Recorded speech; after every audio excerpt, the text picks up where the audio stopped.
তো প্রিয় দর্শক, আসুন শুরুতে জেনে নেব আজকের আবহাওয়া সকাল থেকে কেমন থাকবে এবং সারাদিন কোথায় কেমন থাকবে, কোথায় কোথায় ভারী বৃষ্টি, কোন কোন জেলায় হালকা থেকে মাঝারি বৃষ্টি, আর কোথায় কোথায় দমকা হাওয়া বয়ে যাওয়ার সম্ভাবনা রয়েছে।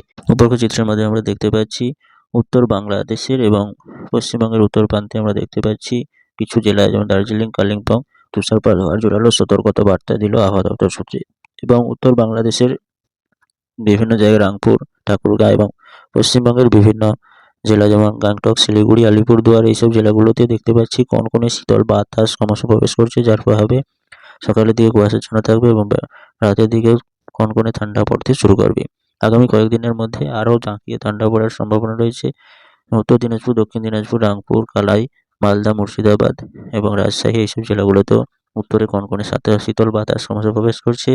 এছাড়া আবহাওয়া দপ্তর সূত্রে আরও জানা যাচ্ছে ময়মনসিংহ, সিলেট, ঢাকা, রাজশাহী, মেহেরপুর এবং খুলনা, বরিশাল এইসব জেলাগুলোতে আজ থেকে কনকনে শীতল বাতাস প্রবেশ করবে, যার প্রভাবে মারাত্মক ঠান্ডা পড়তে শুরু করবে।